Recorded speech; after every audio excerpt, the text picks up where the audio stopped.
ॐ ह्रीं बटुकाय आपदुद्धारणाय कुरु कुरु बटुकाय ह्रीं।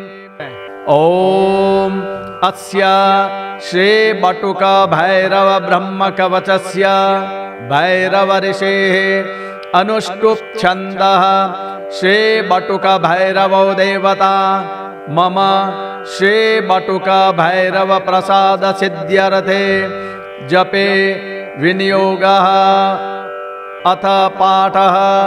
ॐ पातु नित्यं शिरसे पातु ह्रीं कंठदेशके बटुकाय पातु नाभौ चापदुद्धारणाय च कुरुद्वयं लिङ्गमूले त्वाधारे बटुकाय च सर्वदा पातु ह्रीं बीजं बाहुर्युगलमेव च षडङ्गसहितो देवो नित्यं रक्षतु भैरवः। ॐ ह्रीं बटुकाय सततं सर्वाङ्गं मम सर्वदा। ॐ ह्रीं पादौ महाकालः पातु वीरासनो हृदि। ॐ ह्रीं कालः शिरः पातु कंठदेशे तु भैरवः गणराट् पातु जिह्वायामष्टाभिः शक्तिभिः सह। ॐ ह्रीं दण्डपाणिर्गुह्यमूले भैरवी सहितस्तथा।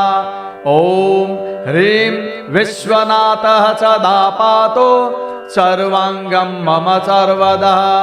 ॐ ह्रीं अन्नपूर्णा सदा पातु चांसौ रक्षतु चण्डिका। आसिताङ्गः शिरः पातु ललाटं रुरुभैरवः। ॐ ह्रीं चण्डभैरवः पातु वक्त्रं कंठं श्रीक्रोधभैरवः। उन्मत्तभैरवः पातु हृदयं मम सर्वदा। ॐ ह्रीं नाभिदेशे कपाली च लिङ्गे भीषणभैरवः। संहारभैरवः पातु मूलाधारं च सर्वदा। ॐ ह्रीं बाहुयुग्मं सदा पातु भैरवो मम केवलं। हंसबीजं पातु हृदि सोऽहं रक्षतु पादयोः। ॐ ह्रीं प्राणापानौ समानं च उदानं व्यानमेव च रक्षतु द्वारमूले तु दशदिक्षु समन्ततः। ॐ ह्रीं प्रणवं पातु सर्वाङ्गं लज्जाबीजं महाभये।